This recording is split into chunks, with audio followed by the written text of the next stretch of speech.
नमस्कार, मैं हूं शशि तुषार शर्मा। आज तक पंजाब के स्पेशल बुलेटिन में यूके, यूएस और कनाडा समेत सभी अंतर्राष्ट्रीय दर्शकों का स्वागत है। पंजाब के युवाओं को विदेश जाने से रोकने के मकसद से सीएम भगवंत मान मिशन रोजगार में जुटे हुए हैं। आज संगरूर में उन्होंने 2487 युवाओं को सरकारी नौकरी के नियुक्ति पत्र भी सौंपे हैं। साथ ही साथ उन्हें बिना रिश्वत लिए ईमानदारी से नौकरी करने के लिए प्रेरित भी किया है।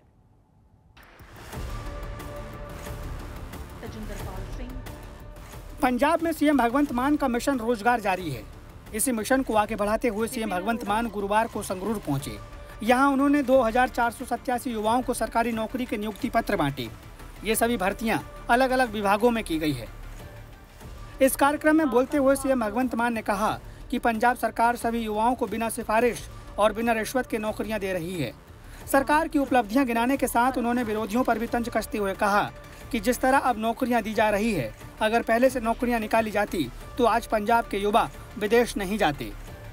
सच्ची नीयत वाला ते ईमानदारी वाला तेल जिहड़ा वो असीं पाउंदे रहांगे। ये दीवे जगदे रहने चाहिए। मैं लगभग हर हफ्ते एक अद्धा नियुक्ति पत्र समारोह करदा।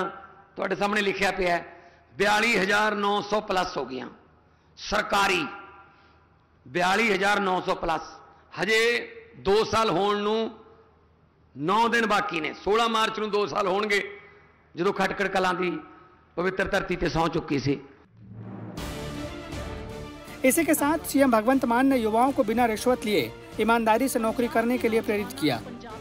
जे 2 सालां च 42,900 नौकरी हो सकती है, जे इक्को परिवार च 3-3 नौकरियां मिल सकदियां ने, जां इक्को बंदे नूं 2-2 3-3 नौकरियां 2 सालां च मिल सकदियां ने, तां सवाल सब तो वड्डा ये उठदा है 72-73 साल पहला क्यों नहीं होया। जे उदों नौकरी दित्तियां होंदियां साडे भाई उत्थे डडोली इत्थे तुरदी ते भाई कैलीफोर्निया च ना रोंदे अपनी भैन नूं विदा करन लई इत्थे होंदे हो। सो इस करके वो कहंदे ना कि लम्हे खता करते हैं सदियां सजा पाते हैं। गलतियां तो सकिंटां दी हुंदियां ने, पर उन्हां गलतियां दी सजा कई सदियां नूं भुगतनी पैंदी है। नौकरी पाने वाले युवाओं ने भी सीएम भगवंत मान की बात पर मुहर लगाई। आज तक से बातचीत करते हुए उन्होंने बताया कि सभी को बिना रिश्वत के नौकरियां मिली है। आज मुझे काफ़ी गर्व महसूस हो रहा है कि आज मैंने साइबर क्राइम स्पेशलाइज्ड फील्ड के अंदर मेरी रिक्रूटमेंट हुई है। पहले मैं आईटी में प्राइवेट में जॉब करता था और मान सरकार ने आज मुझे इस काबिल समझा और ये मुझे मौका मिला है। ये मैं कहना चाहूँगा कि ये मौका मुझे मेरी मेरिट के आधार पर मिला है। बिना किसी रिश्वत और सिफारिश के मुझे ये नौकरी प्राप्त हुई है। आज मैं मान सरकार का धन्यवाद करना चाहूँगा कि उन्होंने मुझे इस काबिल समझा और हमारे टैलेंट की कदर डाली है। आज ये मेरी पहली नौकरी है। ये मेरी सक्सैस की सिर्फ शुरुआत है। मैं यही कहना चाहूँगी कि मैं अगली बारी 2025 सब इंस्पैक्टर का सर तो जॉइनिंग लैटर जरूर लैन आऊँगी।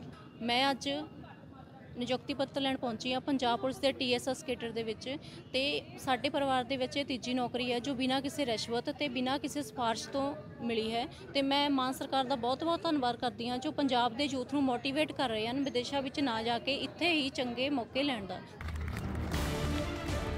भगवंत मान इन दिनों मिशन रोजगार के जरिए लगातार अलग अलग जिलों में जाकर युवाओं को सरकारी नौकरी के नियुक्ति पत्र बांट रहे हैं।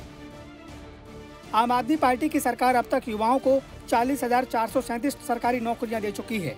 यही वजह है कि भगवंत मान विधानसभा से लेकर चुनावी रैलियों तक सरकारी नौकरियों का जिक्र करना नहीं भूलते। संगरूर से बलवंत सिंह विक्की के साथ आज तक ब्यूरो। पंजाब विधानसभा के बजट सत्र का आज है 5वां दिन। आज भी पूरे दिन शोर शराबा और हंगामा ही देखने को मिला। कांग्रेस ने लॉ एंड ऑर्डर का मुद्दा भी उठाया तो सरकार और विपक्ष के बीच वार पलटवार का सिलसिला और ज्यादा तेज हुआ।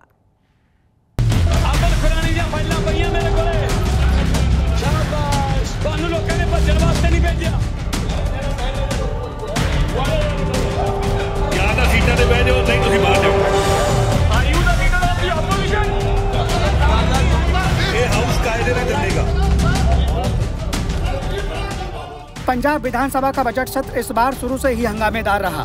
पहले दिन कांग्रेस विधायकों ने किसान आंदोलन को लेकर जोरदार हंगामा किया था। उसके बाद से हर दिन कांग्रेस विधायक अलग अलग मुद्दों पर सरकार को घेर रहे हैं, तो सीएम भगवंत मान और उनके मंत्री भी जोरदार पलटवार कर रहे हैं। आज सदन में कांग्रेस विधायक अमरिंदर सिंह राजा बडिंग ने बिगड़ती कानून व्यवस्था का मुद्दा उठाया और सरकार को निशाने पर लिया। राजा बडिंग ने कहा कि पूरे पंजाब में गैंगस्टरों का बोलबाला है, जिससे आम लोगों और कारोबारियों में डर का माहौल है। ਅੱਜ ਪੂਰੇ ਪੰਜਾਬ ਦੇ ਵਿੱਚ ਸਹਿਮ ਦਾ ਮਾਹੌਲ ਹੈ, ਡਰ ਦਾ ਮਾਹੌਲ ਹੈ ਔਰ ਤੁਸੀਂ ਰੋਜ਼ਾਨਾ ਖਬਰਾਂ ਵੇਖ ਰਹੇ ਹੋ ਕਿ ਕਿਸ ਪ੍ਰਕਾਰ ਨਿਰੰਤਰ ਰੋਜ਼ ਕਿਤੇ ਨਾ ਕਿਤੇ ਗੈਂਗਸਟਰਾਂ ਦੀ ਵਾਰਦਾਤ ਦਾ ਸਾਨੂੰ ਖਬਰ ਮਿਲਦੀ ਆ। ਥੋੜੇ ਦਿਨ ਪਹਿਲਾਂ ਜੋ ਮਾਲ ਦੇ ਸਾਹਮਣੇ ਮੋਹਾਲੀ ਵਿਖੇ ਹਾਦਸਾ ਹੋਇਆ ਉਹ ਤੁਸੀਂ ਸਾਰਿਆਂ ਨੇ ਵੇਖਿਆ। ਇਹ ਬਹੁਤ ਚਿੰਤਾ ਦਾ ਵਿਸ਼ਾ ਹੈ ਲਾਅ ਐਂਡ ਆਰਡਰ। ਜਿਸ ਪ੍ਰਕਾਰ ਲਾਰੈਂਸ ਬਿਸ਼ਨੋਈ ਨਾਮੀ ਗੈਂਗਸਟਰ ਦੀ ਇੰਟਰਵਿਊ ਹੋਈ ਜੇਲ੍ਹ ਦੇ ਅੰਦਰ ਔਰ ਪਹਿਲੀ ਜਿਹੜੀ ਇੰਟਰਵਿਊ ਹੋਈ ਉਹਨੂੰ ਮਨਾ ਕਰ ਦਿੱਤਾ ਗਿਆ ਪੰਜਾਬ ਪੁਲਿਸ ਨੇ। ਫਿਰ ਦੂਜੀ ਇੰਟਰਵਿਊ ਤੇ ਜੋ ਇਹਨਾਂ ਨੇ ਭੇਸ-ਭੂਸਾ ਦੱਸੀ ਸੀ ਡੀਜੀਪੀ ਸਾਹਿਬ ਨੇ, ਉਹੀ ਭੇਸ-ਭੂਸਾ ਦੇ ਵਿੱਚ ਇੰਟਰਵਿਊ ਆਈ ਜੋ ਕਹਿੰਦੇ ਸੀ ਸਾਡੇ ਪੰਜਾਬ ਕੋਲੇ ਤਾਂ ਇਹੋ ਜੀ ਹਾਲਾਤ ਦੇ ਵਿੱਚ ਆ ਉਹਦੇ ਵਾਲ ਕੱਟੇ ਸੀ, ਇੰਨੇ ਵਾਲ ਸੀ, ਆ ਇਸ ਤਰ੍ਹਾਂ ਦਾ ਹੁਲੀਆ ਸੀ ਜਦੋਂ ਸਾਡੇ ਪੰਜਾਬ ਕੋਲੇ ਸੀ। ਉਸੇ ਹੁਲੀਏ ਦੇ ਵਿੱਚ ਦੂਜੀ ਇੰਟਰਵਿਊ ਆ ਗਈ। ਅਸੀਂ ਮੁੱਦਾ ਚੱਕਿਆ ਕਿ ਇੰਟਰਵਿਊ ਕਿਵੇਂ ਹੋ ਗਈ ਜੇਲ੍ਹ ਦੇ ਅੰਦਰ। ਤੁਸੀਂ ਕਹਿੰਦੇ ਆ ਕਿ ਫਸਟ ਕਲਾਸ ਜੇਲ੍ਹ ਹੈ ਜਿੱਥੇ ਜੈਂਬਰ ਲੱਗਿਆ ਕਿਸੇ ਪ੍ਰਕਾਰ ਦਾ, ਉੱਥੇ ਟੈਲੀਫੋਨ ਨਹੀਂ ਜਾਂਦਾ। ਅਸੀਂ ਜਦੋਂ ਮੁੱਦਾ ਚੱਕਿਆ ਕਿਸੇ ਨੇ ਸਾਡਾ ਕੋਈ ਗੱਲ ਨਹੀਂ ਸੁਣੀ ਤੇ ਫਿਰ ਹਾਈ ਕੋर्ट ने स्यू मोटो लिया इस गल का। 3 दिन पहले सीएम भगवंत मान ने सदन में स्पीकर को ताला चाबी गिफ्ट करते हुए कांग्रेस विधायकों पर निशाना साधा था। इसके जवाब में आज कांग्रेस विधायक राजकुमार छब्बेवाल सदन में लोहे की संगल लेकर पहुंचे। हालांकि उनका गिफ्ट स्पीकर ने स्वीकार नहीं किया, लेकिन उन्होंने सरकार पर अपनी जमकर भड़ास निकाली। लीडर ऑफ द हाउस ने, सीएम साहब ने ये कहा कि भैया इनके जो कांग्रेस के एमएलएज हैं, जो अपोजिशन के एमएलएज हैं, लगता है कि इनके संगल डाल देने चाहिए, इनको संगल डालने की जरूरत है। शुक्र है ये मुर्दाबाद मुर्दाबाद के नारे मार के चले जाते हैं, शुक्र है ये डले नहीं मारते, शुक्र है हमारे पे पत्थर नहीं मारते। सो हमारी जो मानसिक स्थिति का जो मजाक उड़ाया गया, एक तो मैं उसको कंडेम करता हूं। स्पीकर साहब को मान साहब ने लॉक दिया तो वो भी मेंबर है, उनका तो देख लो जो गिफ्ट था वो स्वीकार कर लिया। और जब मैंने गिफ्ट दिया भाई स्पीकर साहब 0 आवर में कि जी आपके लिए मैं तोहफा लेके आया हूं, ये रख लो, तो स्पीकर साहब कहते कि उन्होंने तोहफे की तरफ देखा भी नहीं। पर मैं समझता हूं कि ये उनकी इमानत है, उनको दे देंगे, जरूर भेजेंगे। और दूसरा मैं इनको ये कहता हूं कि इसकी जरूरत और ताले की जरूरत हमें नहीं है। ताले की जरूरत जो पंजाब के मौजूदा हालात हैं, जो लॉ एंड ऑर्डर की स्थिति है, जो ड्रग्स की, जो नशे की स्थिति है पंजाब में, वो बहुत ही बद से बदतर है। लोग परेशान हैं, फिरौतियां मांगी जा रही हैं, कत्ल किए जा रहे हैं, दिन दिहाड़े कत्ल किए जा रहे हैं। अगर इसकी जरूरत है, ये जंजीरों की, संगल की और लॉक की, ताले की जरूरत इनको पड़ेगी। सरकार की तरफ से आज मंत्री चेतन सिंह जोरा माजरा ने मोर्चा संभाला। उन्होंने विपक्ष के आरोपों को बेबुनियाद बताते हुए कहा कि सरकार काम अच्छा कर रही है, इसलिए ये डरे हुए हैं। ये पखंड कर रहे हैं, कभी संगल लेके आ जाते हैं, कभी पंड सिर पे उठा के लेके आते हैं। ये कहना क्या चाहते हैं? जो पंड उठा के लेके आए पहले तो वो उनकी दी हुई है। अगर पंजाब की बात करें, जो कर्जा इन्होंने बड़े पंड बना के दिया वो इनकी की देन है। क्योंकि जब समय रहते हमने देखा नहीं आपने जीएसटी में कितनी बढ़ोतरी हुई है, जो इनके 2 साल में हुई है वो यहाँ पे 1 साल में हुई है। वो कारण क्या? साफ नीत, अच्छी नीत के कारण है जो पंजाब सरकार है अपना काम कर रही है। लेकिन कहीं ना कहीं जो अपोजिशन में है उनको ये बहुत चुभ रही है कि ये तो अनसिखिए थे, ये तो नॉन पॉलिटिकल थे, ये लोग कैसे आ गए। विधानसभा सत्र शुरू होने के बाद से पंजाब का सियासी माहौल गरमाया हुआ है। सदन में कामकाज कम, हंगामा ज्यादा हो रहा है। नेता सिर्फ एक दूसरे पर बार पलटवार करने में व्यस्त हैं और इस शोर शराबे में आम जनता से जुड़े मुद्दे गुम हो रहे हैं। आज तक ब्यूरो। अब आपको दिखाते हैं पंजाब कांग्रेस के कद्दावर नेता नवजोत सिंह सिद्धू का एक्सक्लूसिव इंटरव्यू, जिसमें उन्होंने हर मुद्दे पर बेबाकी के साथ अपनी बात रखी है। नमस्कार, मैं हूं नवजोत रंधावा। पंजाब की सियासत में बहुत कुछ हो रहा है। आम आदमी पार्टी अपना तीसरा बजट पेश कर चुकी है। कहा यह जा रहा था कि अगर सरकार आएगी तो बहुत कुछ बदल जाएगा, यानी जो सपने दिखाए गए थे क्या वाकई वो हकीकत में बदले हैं? नहीं। पंजाब को समझने वाले और खुद को पंजाब के लिए समर्पित करने वाले पूर्व क्रिकेटर और पंजाब कांग्रेस के सीनियर लीडर नवजोत सिंह सिद्धू इस वक्त हमारे साथ मौजूद हैं। बहुत बहुत स्वागत है आपका। नवजोत जी, रेसिप्रोकल फीलिंग्स। पहला सवाल तो यही है कि पिछली बार जब मेरी और आपकी मुलाकात हुई थी तब विधानसभा चुनाव की दहलीज पर पंजाब था, लेकिन अब देखिए लोकसभा चुनाव आने वाले हैं, तो तब भी चुनाव की तरफ आपकी पूरी ताकत आपने झोंकी थी। क्या इस बार भी हम देख सकते हैं कि लोकसभा चुनावों में आप कंटेस्ट करेंगे? क्योंकि पंजाब की भलाई की आप हमेशा बात करते हैं, आप कहते हैं कि पंजाब के लिए ही आप सियासत में आए हैं। देखिए, अगर कॉन्टेस्ट ही करना होता तो मैं 6 साल की राज्यसभा क्यों छोड़ता। नवजोत जी, मेरा जो मकसद है, मेरा मंसूबा है, मेरा पंजाब के साथ इश्क है, वो ग्रास रूट्स पे रह के उस ताकत को हासिल करना है जो पंजाब के लोगों की जिंदगी बेहतरी में तब्दील कर सके। आई rate people and their ability in how they change people's lives, how they make a difference। जो कल से आज बेहतर है उसे स्वीकारेंगे सब, लेकिन जो बद से बदतर होता चला जा रहा है उसके लिए कहते हैं एस्केलेटिंग कंसर्न। चिंतन, यथार्थ के धरातल पे खड़े होकर यह कहना पड़ेगा कि पंजाब के पॉलिटिशियंस ने बिजनेस किया है, पंजाब के पॉलिटिशियंस ने पब्लिक वेलफेयर नहीं, वोट बैंक पॉलिटिक्स की है। अपने निजी स्वार्थों की पूर्ति में एक ऐसा खूबसूरत सिस्टम डिवाइस किया है, foolproof, a cast iron case of how corruption is mastered. Punjab के रिसोर्सेस उनकी निजी जेब में जाते हैं, 0.1% भी नहीं है वो, 50-100 फैमिलीज होंगी, और 99% लोग जो हैं वो कर्जे के बोझ के तले दबे हुए हैं। उसका कारण सरकार कर्जों पे चल रही है। एक दिन में 100 करोड़ रुपए का कर्जा लिया जा रहा है। शरीफ भाजी, लेकिन सरकार तो ये कह रही है कि कर्जा हमें विरासत में मिला। और दूसरा सवाल साथ ही साथ मैं पूछ लेती हूं, अब क्योंकि आप भी एक सियासतदान हैं, तो देखिए इसमें कोई दो राय नहीं है, आप अगर पंजाब को समझते हैं और मेरे ख्याल से सियासत में भी आप इसीलिए आए कि आप पंजाब की भलाई कर सकें, तो चुनाव लड़ने में कोई गुरेज भी नहीं है। सर, दोनों सवालों का जवाब।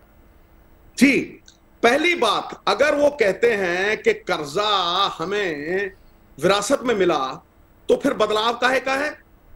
फिर इलेक्शन में आप चीखें क्यों मारते थे? 1000 रुपए हम औरतों को दे देंगे, हम लोगों की जिंदगी बदल देंगे, माफिया खत्म कर देंगे, नौकरियां दे देंगे, हम पीपीए रद्द कर देंगे, हम कम से कम नहीं तो 25 से 30 हजार करोड़ रुपए की इनकम जनरेट करेंगे, जो सेंटर की स्कीम्स में डाल के 60 हजार करोड़ हो जाएगी।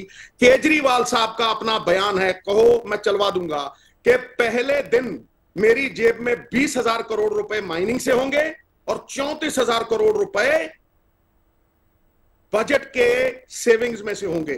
उन 54,000 करोड़ में से 54 करोड़ रुपए नहीं आए, 2 करोड़ रुपए माइनिंग से आए हैं और बजट की सेविंग से कुछ नहीं आया। देखिए, इस बार इन लोगों ने इस्तेकबाल किया है कि जो कर्जा सेंटर की सरकार जुगनी असिस्टेंस देती है, उसके बावजूद जो कर्जा कांग्रेस की सरकार में 20,000 करोड़ रुपए साल था, इन्होंने पहले साल 31,000 करोड़ रुपया लिया, उसके बाद 35,000 करोड़ रुपया लिया अगले साल, टोटल 67,000 करोड़ 2 साल का। और इस बजट में इन्होंने इस्तेकबाल किया है, ये माने हैं कि अगले साल करीब 38 से 40,000 करोड़ रुपया कर्जा लेंगे। तो जो मैक्सिमम कर्जा कांग्रेस की सरकार ने 5 साल में 1 लाख करोड़ चढ़ाया था, ये 2 लाख चढ़ा देंगे 5 साल में। तो बदलाव छुनछुने का हुआ क्या?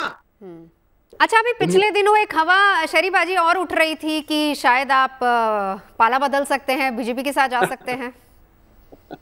मेरी अफवाहों का धुआं वहीं से उठता है जहां मेरे नाम से आग लग जाती है। तो क्या ऑप्शंस हैं? एक, रघुकुल रीत सदा चली आए, ये तो नहीं निभा सकते। रघुकुल रीत सदा चली आए, प्राण जाए पर वचन न जाए। माँ हिंदू, बाप स्टोन सिख, फाड़ के देख लो मेरे खून में, क्या मैं हिंदू हूं या सिख हूं? पंजाब ना हिंदू ना मुसलमान, पंजाब जीवे कुरान देना। जहां तक मुझे याद है, आपका वचन और आप वचनबद्ध केवल और केवल पंजाब के लिए हैं, और मुझे लग रहा है कि जो पंजाब की भलाई चाहेगा शायद आप उधर ही जाएंगे।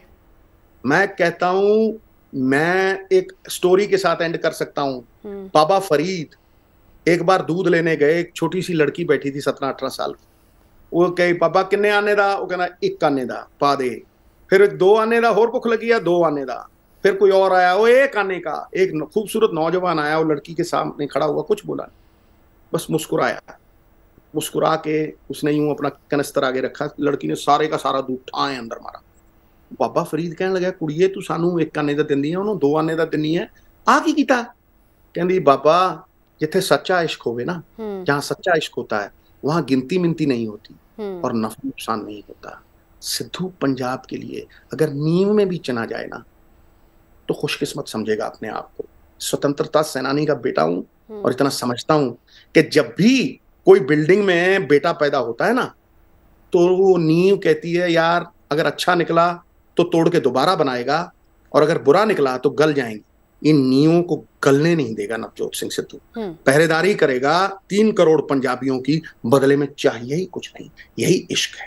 जी चलिए, थैंक यू सो मच शरीफ भाजी हमसे बात करने के लिए, हमारे साथ जुड़ने के लिए, और उम्मीद करते हैं कि जो सपना आप लेकर चले हैं पंजाब के लिए वो बहुत ही जल्द साकार हो। आज तक पंजाब में आज के लिए बस इतना ही, लेकिन देश और दुनिया की तमाम बड़ी और अहम खबरों के लिए आप देखते रहिए आज तक।